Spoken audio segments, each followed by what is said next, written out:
ඔබේ වකුගඩු දෙකම අක්‍රිය වුණොත් ඔබට ජීවත් වෙන්න මාසකට ලක්ෂ ගණනක් වියදම් කරන්න වෙනවා කියලා ඔයා දන්නවද? අපි අද බලමු වකුගඩු වල ක්‍රියාකාරීත්වය වගේම වකුගඩු ආරක්ෂා කරගන්න අද ඉඳන්ම අනුගමනය කරගන්න ඕනේ පියවර 7ක් සහ වකුගඩු නරක් වුණොත් ඔබට දරන්න වෙන අතිවිශාල වියදම ගැන. ඒක නිසා මේ වීඩියෝ එක ඉවර වෙනකල්ම රැඳිලා ඉන්න. ඔබේ වකුගඩු කියන්නේ හරියට ඔබේ ගෙදර තියෙන වතුර ෆිල්ටර් එක වගේ දෙයක්. අපේ ලේවල තියෙන විස ඔක්කොම පෙරාහරින්නේ මේකෙන්. ෆිල්ටර් එක සවුත් වුණොත් අපිට ඒ වතුර බොන්න බැරි වෙනවා නේද? අන්න ඒ වගේම තමයි වකුගඩු නරක් වුණොත් මුළු ඇඟම විෂ වෙන්න ගන්නවා. ඒ අත්විඳින වේදනාව වචන වලට පෙරලන්න මට නම් තේරෙන්නේ නැහැ. ඉතින් මැෂින් එකක් මාර්ගයෙන් ලේ සුද්ධ කරන්න රෝහල් ගානේ රස්තියාදු නොවි ඉන්න නම් අද ඉඳන්ම මේ පියවර 7 අනුගමනය කරන්න. පළවෙනි පියවර. වතුර කියන්නේ හොඳම බෙහෙතක්. වකුගඩු වල ප්‍රධානම රාජකාරිය තමයි විස පෙරන එක. වතුර නැතුව කොහොමද ෆිල්ටර් කරන්නේ? ඔබ දවසට ලීටර් 2.5ක් 3ක් අතර ප්‍රමාණයක් අනිවාර්යයෙන්ම වතුර බොන්න ඕනේ. මේකට ලේසිම මිම්මක් තියෙනවා. ඔබ මූත්‍රා කරන විට ඒ වතුර වගේ සුදු පාටට හෝ ඉතලා කහ පාටට තියෙන්න ඕනේ. ඒක තද කහ පාට නම් ඒ කියන්නේ ඔබේ වකුගඩු හරිම අමාරුවෙන් වැඩ කරන්නේ කියන එක මතක තියාගන්න. දෙවෙනි පියවර තමයි ලුණු කන එක අඩු කරන එක. අපි ලුණු වැඩිපුර කනකොට රුධිර පීඩනය, ඒ කියන්නේ ප්‍රෙෂර් එක වැඩි වෙනවා. ප්‍රෙෂර් වැඩි වුණාම වකුගඩුවේ තියෙන ඊටාම සියුම් නහර පිපිරෙන්න ගන්නවා. ඒ නිසා වත් පිඟානට අමතර ලුණු දාගන්න පුරුද්ද අදම නවත්තන්න. ඒ වගේම ලුණු රසට තියෙන පැකට් කර කෑම ಜಾති සීමා කරන්න. තුන්වෙනි පියවර. ගොඩක් අය කරන ලොකු වැරද්දක්.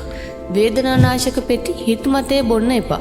කොන්ද රිදෙනවා කියලා, දන හිස රිදෙනවා කියලා ෆාමසියෙන් අහලා නසයිඩ්ස් වර්ගයේ වේදනානාශක දිගින් දිගටම බොන්න එපා.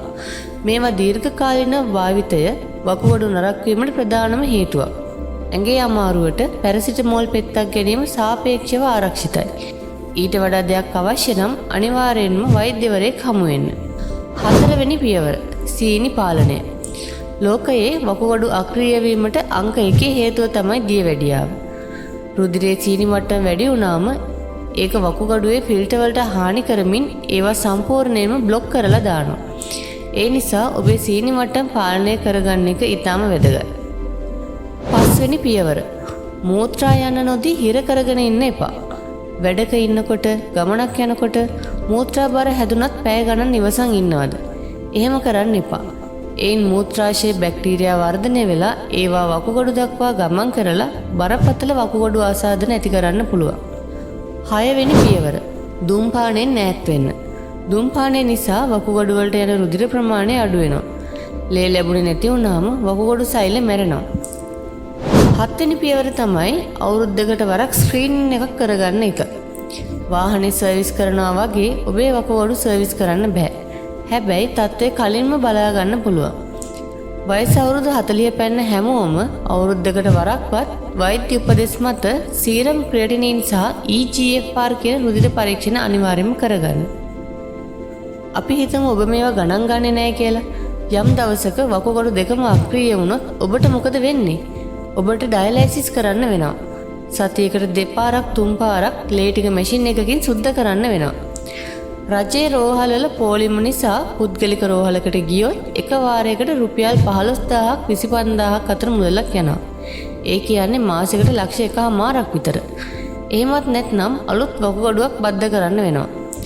ඒකට පුද්ගලික රෝහලක ලක්ෂ 30ත් ලක්ෂ 50ත් අතර, ඒ කියන්නේ මිලියන 3ත් 5ත් අතර විශාල මුදලක් වැය වෙනවා. ඉතින් ලක්ෂ ගණන් රෝහල් වලට පූජා කරනවට වඩා අද ඉඳන් වතුර වීදුරුවක් වැඩිපුර බොන එක කොච්චර ලාභද නේද? මෙවැනි දැනුවත් කිරීමක් තවත් කෙනෙකුගේ ජීවිතයක් බේරගන්න පුළුවන්. ඒ නිසා මේ වීඩියෝ එක ෂෙයා කරන්න.